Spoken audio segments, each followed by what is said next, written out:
जी उठा पाकिस्तान, एक बार फिर हम आपके साथ मौजूद हैं और आज मैं आपको बड़े मज़े की एक चीज़ बताने वाली हूँ और वो ये कि अगर आप वाक़ई चाहते हैं कि आप को इस महंगाई में कुछ ऐसी चीज़ मिले जहाँ पर डिस्काउंट्स भी हों, आपके सामान, आप राशन, चीज़ें, आपके घर की ख़रीदारी और मुकम्मल ख़रीदारी अगर आप ये चाहते हैं कि डिस्काउंट प्राइसेस में मिले, तो आपने जाना है इम्तियाज़ या इम्तियाज़ स्टोर। आप चले जाएँ, ज़बरदस्त, आपको मैं सीरियसली बताऊँ, इम्तियाज़ स्टोर, मैं तो हमेशा इम्तियाज़ स्टोर कहती हूँ, बहुत ज़्यादा जाती हूँ और वहाँ पर मुझे सबसे आसानी होती है। मेरी जो बड़ी फ़ेवरेट चीज़ है वो ये है कि बेडशीट्स वहाँ पे बहुत ही अच्छी मिलती है और छोटे से छोटा सामान, बड़े से बड़ा सामान, कुछ भी आपको ख़रीदना हो ना, आपको एक ही छत के नीचे आपको सब सामान मिल जाता है। और सीरियसली इस वक्त काफ़ी ज़्यादा चीज़ों पे डिस्काउंट आया हुआ है और ये डिस्काउंट जो आपको मिलेगा वो मिलेगा 9 अगस्त से लेकर 18 अगस्त तक।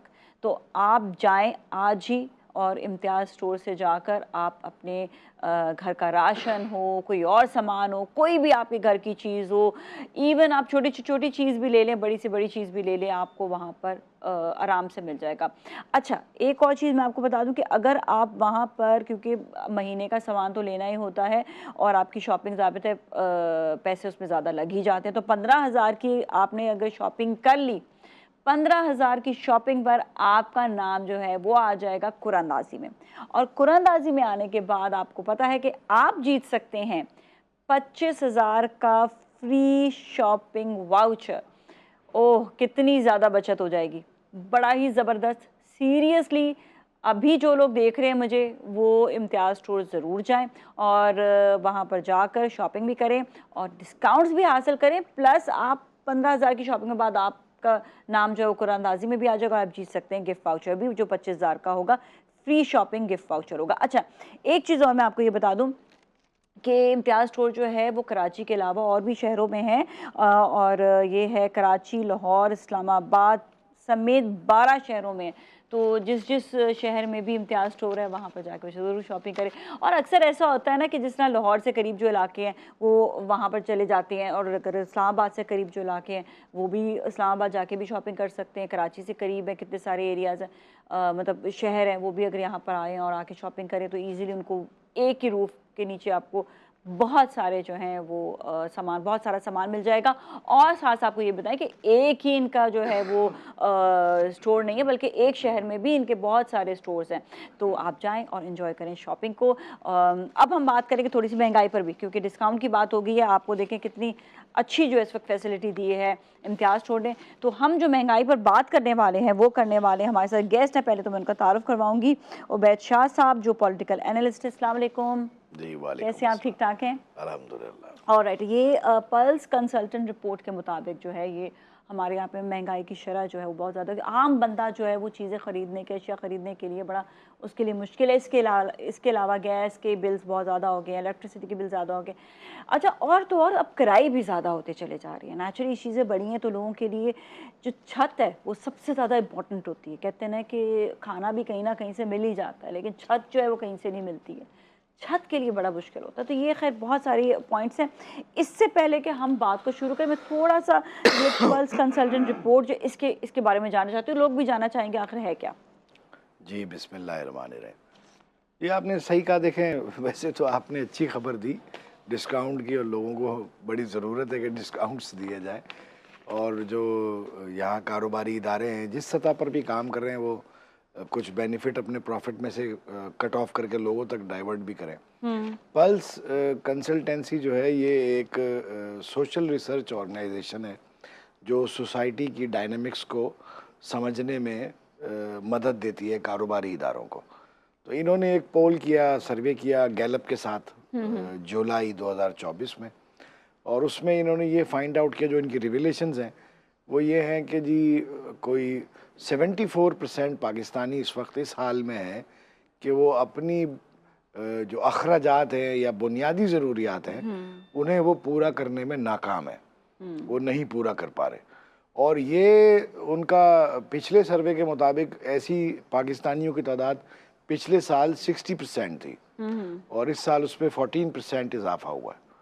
तो वर्ल्ड बैंक की जो रिपोर्ट है आप देखें जून 2024 की, उसके मुताबिक 5 साल पहले तकरीबन कोई 21.7% पाकिस्तानी जो थे वो पॉवर्टी लाइन के नीचे थे, और अब 39.7% पाकिस्तानी पॉवर्टी लाइन के नीचे हैं, यानी $3.2 पर डे कमा नहीं पाते, 40% पाकिस्तानी। 40% तो अब आप अंदाज़ा लगाएं कि कितनी तेज़ी से सोसाइटी में ये इम्बैलेंस क्रिएट हो रहा है और ये कैसा गैप बढ़ रहा है। अच्छा, एक और चीज़ भी देख रही हूँ, यंगस्टर्स को मैं देख रही हूँ कि यंगस्टर्स जॉब बहुत जगह पे ढूंढना चाह रहे हैं, कह रहे हैं कम से कम कीमत पे बेशक जॉब मिल जाए।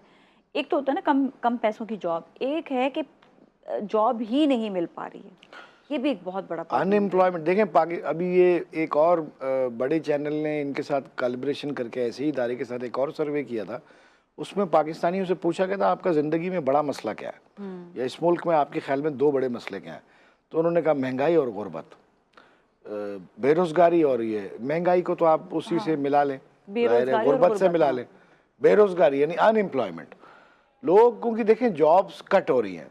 यहाँ से 9 बड़ी मल्टीनेशनल्स पिछले 2 साल में अपने ऑपरेशंस जो है वाइंड अप करके जा चुके, जिनमें एक फाइज़र है, शेल है और ऐसे और इदारे भी हैं। तो हम ये हमारे जो हुक्मरान हैं वो ये समझने में नाकाम है और ये समझने से कासिर हैं कि वो पावर्टी एलिवेशन के प्रोग्राम्स जो हैं वो दुनिया ने किस तरह के अडॉप्ट किए और हमें किस तरह की ज़रूरत है, हमारी डायनामिक्स क्या है हमारी सोसाइटी की। आप देखें बिजली के बिलों पे, मैं एक बार पहले भी ये बात एक चैनल पे कर चुका हूँ, और पता नहीं कौन अकल के अंधे हैं जो बजट बनाते हैं कि 600 अरब रुपए का बेनज़ीर इनकम सपोर्ट प्रोग्राम है, 3,500 रुपये महीना देते हैं, 3 महीने में 10,500 रुपये भी देते हैं।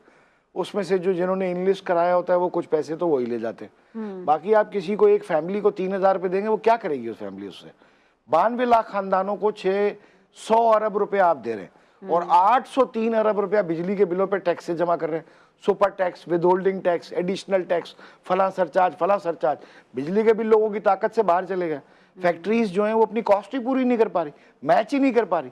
अगर उसको बाहर से ऑर्डर मिलता है कि ये ट्राउज़र जो है आप $20 में बना के दे दें, वो कॉस्टिंग करते हैं बिजली के बिल की इतनी ज़्यादा हाई, उसकी वजह से, चार्ज की वजह से उनको वो $22 की पड़ रही होती।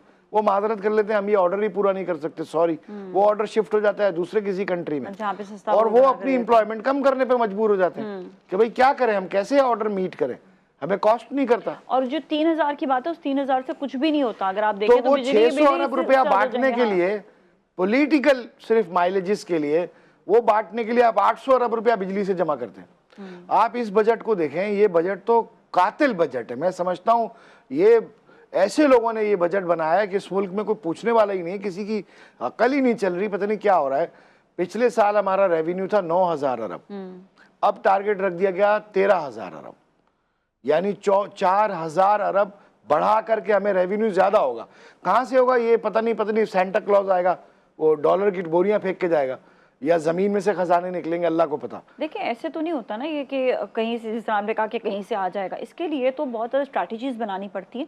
तो गवर्नमेंट की इस वक्त क्या स्ट्रैटेजीज हैं? स्ट्रैटेजी ये है कि PIA बेच देंगे, स्ट्रैटेजी ये है, PIA बेच देंगे, स्टील मिल बेच देंगे, मजीद लोन ले लेंगे, ये कर लेंगे। और 1,400 अरब रुपए का देखें PSDP है, पब्लिक सेक्टर डेवलपमेंट प्रोग्राम, 1,400 अरब रुपए का है। उसमें क्या है, आप पढ़ें कभी उसको जी। बर्ड वॉचिंग सेंचुरी बनाई जाएगी इतने करोड़ की, ठीक है जी। फला इंटरचेंज डबल कर दिया जाएगा इतने करोड़ का, इतने अरब का। लोगों के पास खाने को नहीं है, आप उन पर गैर जरूरी टैक्सेशन कर रहे हैं, प्राइसेस बढ़ा रहे हैं, ठीक है। और आप खर्च कहाँ कर रहे हैं? वो जमा करके लोगों की जान लेके, खुदकुशियां बढ़ रही हैं, क्राइम बढ़ रहा है, आप खर्च कहाँ कर रहे हैं? बर्ड वॉचिंग फैसिलिटी, फला हॉस्टल बनाने के इतने अरब रुपए। ये कौन सी हुकूमत है, कौन लोग हैं? कोई इनको पूछेगा, कोई इनको समझेगा कि कोई इनको जाके वजीर खजाना में जब इसाक डार साहब का नाम नहीं आया नई हुकूमत में, तो हमने सोचा शायद अभी कुछ तब्दीली आएगी। ये औरंगजेब साहब आ गए, हबीब बैंक के प्रेसिडेंट थे और बड़ी हाई पैकेज पे थे, छोड़ के आए, तो कोई कमाल दिखाएंगे। वो तो इतने अहमक आदमी निकले हैं माजरत के साथ, इतनी अफसोस, डिसअपॉइंटिंग उनकी अप्रोच है, मेरी समझ से बाहर है कि मुल्क चलाएंगे कैसे। और खिते में जो हालात हैं उनको देखना चाहिए, बराबर के मुल्क में क्या हालात हुए देखना चाहिए और इबरत पकड़नी चाहिए, सबक सीखना चाहिए। ढोल पीटने से, खामा खा के तमाशे। आप कश्मीर के लोग इतना ज़बरदस्त एहतजाज पे निकले, फिर वहाँ बिजली का रेट आपने क्या किया, पेट्रोल का रेट आपने क्या किया।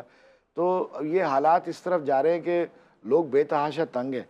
बिजली के बिल लोगों का एक बुनियादी मसला बन चुके हैं, बिजली का हो गया, और घरों के किराए बिल्कुल घरों के कराएगी, किराए, बहुत इलाज बड़ा मुश्किल मुआवजा, है। ये लोगों का एक बुनियादी देखें, महंगाई में मेन कंट्रीब्यूटर्स जो होते हैं वो पेट्रोल होता है और यूटिलिटीज होती हैं, मेन कंट्रीब्यूटर।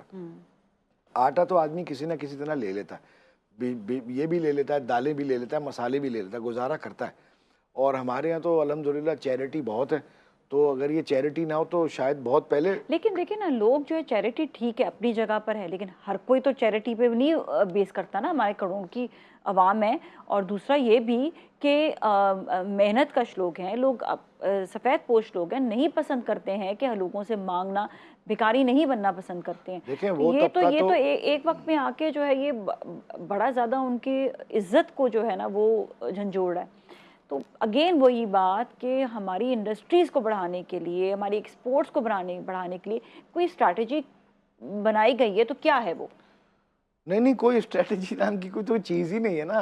देखें, मैं आपको इस जो अभी मुल्क के हालात हैं, जो बजट है इस साल का, उसके जो खामियां हैं या उसकी बदसूरतियां हैं, वो मैं आपको अभी पेश कर ही रहा हूँ आपके सामने।